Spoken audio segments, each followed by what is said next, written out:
Gua rasa zaman sekarang mempercayai seseorang itu sulit, apalagi menaruh perasaan ke orang yang bisa dipercaya. Mungkin gue juga termasuk orang yang gak bisa dipercaya. Makanya, kali ini gue mau sharing ke kalian tentang pengalaman buruk gue dalam menjalani sefrit hubungan. Kenalin, nama gue Najwa. Gue bukan berasal dari bumi. Gue dari tempat yang jauh dari bumi, yaitu Bekasi. Jangan tanya gimana cara gue bisa nafas di sono. Gue punya insang.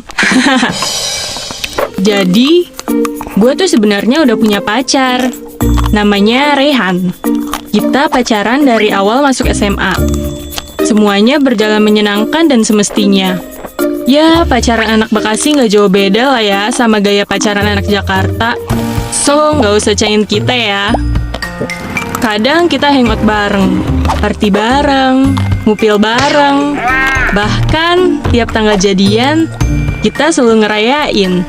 1 bulanan, 2 bulanan, 9 bulanan. Ya gitu deh.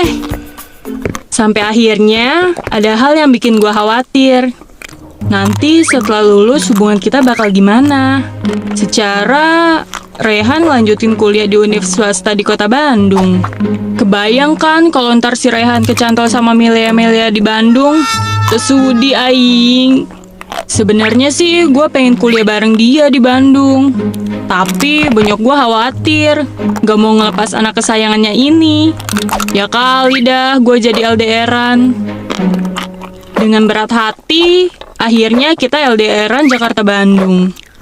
Jujur, di awal-awal kuliah gue suka uring-uringan gak jelas gitu. Tiap hari gue selalu chattingan atau video callan tentang apa yang kita alami selama sehari itu. Meskipun sinyalnya jelek, suka bikin gambar merepet-merepet. Andai jarak Jakarta-Bandung hanya terhalang rumah Pak RT. Mungkin gue bisa COD tiap malam sama Rehan. Di kampus, gue orangnya cukup menutup diri. Karena gue tuh tipikal orang yang butuh waktu buat beradaptasi sama orang lain. Dan untungnya, ada yang klop sama gue. Namanya Sony. Sony tuh anak rantau gitu. Kadang ada aja hal konyol yang dia lakuin. Kayaknya dia waktu TK suka nyemilin penghapus yang wangi deh. Dari situ dia sering curhat masalah kosan yang nunggak. Ngirim uang bulanan suka telat, atau rebutan pakai kamar mandi pas lagi muncak-muncaknya kebelet boker. Jadi kadang gue ngerasa nih anak lucu. Kita sering nongkrong di Warmindo dekat kosannya Sony.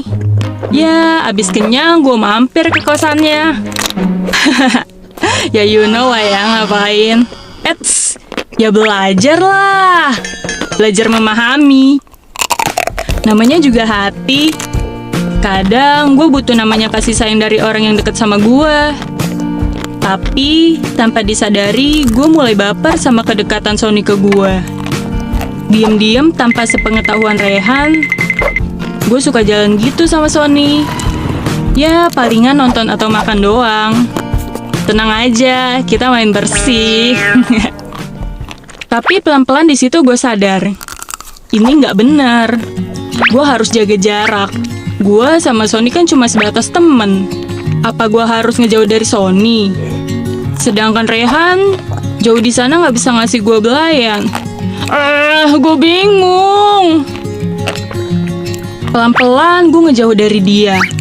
Gue coba belajar buat ngebatasin pertemanan ini. Gue juga nggak mau ini jadi masalah ke depannya. Pasti nanti bakal ada yang tersakiti. Entah Rehan, Sony, atau gue. Ntar yang ada gue dikira nge-PHP-in dia. Dan gue yakin di sana Rehan bisa jaga hati. Seminggu setelah gue menjauh dari Sony, gue ngerasa feel better lah. Hubungan LDR itu emang berat, tapi gue yakin semuanya akan membaik. Semoga tindakan yang gue pilih ini tepat. Singkat cerita, hubungan LDR gue sama Rehan menginjak 2 tahun. Ya, gue lumayan sering ketemu juga sih. Soalnya LDR Jakarta-Bandung gak jauh-jauh amat. Kadang kalau ada long weekend, si Rehan sering balik ke Jakarta buat ngapelin gue. Kadang juga gue main ke Bandung. Tapi lama-kelamaan gue ngerasa hubungan ini makin merenggang. Rasanya kayak spion metik udadol. Tiap dikencengin malah longgar. Gue ngerasa agak kosong kalau berhubungan sama dia. Tapi selama itu, Sony juga masih berusaha deketin gue. Jir, emang gue seoke apa sih sampai dia mau stay PDKT-in gue? Mau berusaha deket lagi sama Sony, tapi guenya gengsi. Ntar dikira dia cuma sebagai pelampiasan gue doang. Duh, ruwet bener dah nasib gue. Kayak bayaran BPJS. Gak tahu kenapa gue mulai banding-bandingin Sony sama Rehan. Apa gue minta putus aja ya sama Rehan? Tapi gila aja kalau gue yang mulai. Apa gue harus nunggu kesalahan dari dia? Duh, please deh Najwa. Lu tuh udah lama pacaran sama Rehan. Belum tentu lo bisa dapetin yang sebaik dia. Karena gabut, akhirnya gue buat instastory tuh. Biasalah, cuma blank hitam doang pakai background musik galau. Mendadak, seolah semesta tahu apa yang gue mau. Terus, Sony replay story gue kayak gini. Wah, kamu kenapa? Akhirnya gue bales. Gak kenapa-napa kok. Tapi dia berusaha baik sama gue dan ngerayu gue buat nyeritain kenapa gue buat instastory itu. Cerita aja sama aku. Wah, ya jelas dong gue bakal cerita. Akhirnya gue bales dia. Ya udah, move WA aja ya. Gue lagi butuh temen curhat nih. Dan akhirnya kita chattingan dari jam 9 malam sampai mau subuh. Anjir, udah lama gue gak ngerasain euforia PDKT ini. Pada ngerasain gak sih? Gak berselang lama, akhirnya kita makin deket banget. Sampai akhirnya si Sony nembak gue. Oh my god, udah lama gue gak ditembak sama cowok. Deg-degan juga ya.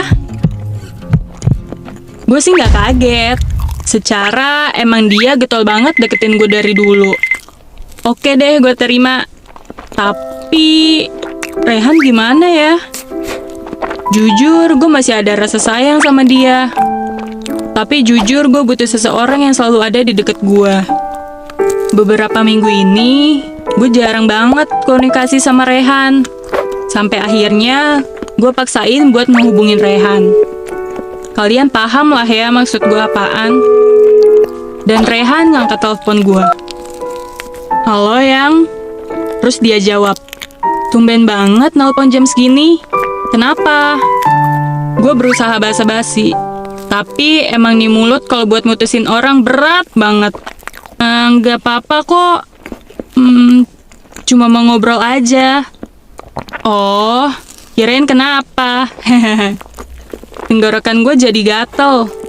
Ray, kamu tahu kan kalau akhir-akhir ini hubungan kita mulai merenggang? Bahkan garing banget. Kita chattingnya juga udah gak nyambung. Ya gimana ya? Kamu paham kan? Sedangkan kita juga punya kesibukan masing-masing yang ngebuat kita gak ada waktu satu sama lain. Tiba-tiba Rehan motong. Kamu minta putus? Gue makin deg-degan dong. Ya menurut kamu, toh kalau dipaksain gak akan baik. Jadi, terus Rehan motong lagi. Ya udah kalau itu yang kamu mau, aku gak akan maksa kok. Makasih ya buat 5 tahun yang indah ini. Teleponnya dia matiin. Gue sedih bukan main, tapi di lain sisi gue lega dan tenang karena ada Sony di sisi gue. Seminggu setelah putus, hidup gue kayak LGBT, lebih berwarna. By the way, meskipun gue udah putus sama Rehan, bukan berarti gue blokir semua kontaknya. Justru gue berharap dia baik-baik aja di sana. Oh iya, kebetulan gue lagi nunggu Sony buat malam mingguan. Sambil nunggu sih, gue iseng-iseng kepoin IG-nya Rehan. Ternyata dia posting foto berdua cewek. Gue sih seneng-seneng aja. Toh gue juga punya cowok baru. Wah, cantik juga nih cewek barunya Ray. Kebetulan si Ray nge-tag akun ceweknya. Saking keponya, gue klik dong. Dan ternyata itu adalah hal terburuk yang harusnya nggak perlu gue tahu. Gue scroll down dari atas ke bawah. Ternyata isinya foto mesra-mesraan sama Ray. Dan gue bener-bener stalk tuh cewek sampai postingan terlamanya. 2018. Loh kok captionnya mesra sih? Kan waktu itu kita masih pacaran. Asli, gue terpukul. Ternyata dia udah duluan selingkuh ketimbang gue. Dari situ, gue ngerasa ada yang aneh. Kok selama ini nggak ketahuan ya sama gue? Tahu gitu, dari dulu gue udah sama Sony. Tapi bener kata orang, yang sayang akan selalu kalah dengan orang yang selalu ada. Pesan gue ke kalian, kalau lo udah ngerasa hubungan kalian udah nggak sejalan, mendingan diobrolin dulu baik-baik deh. Cari solusinya, bukan cari gantinya.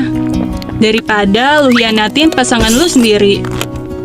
Terus kalau lo putus sama pasangan lo, usahain baik-baik. Karena dia adalah orang yang pernah lu sayangi dan menghabiskan waktu di bawah putaran matahari. So, kalau kalian punya cerita menarik dan ingin dibuatin animasi keren kayak gini, jangan lupa kirim email di bawah ini ya. Dan jangan lupa untuk klik tombol like, share, komen, dan subscribe channel Gua Punya Cerita.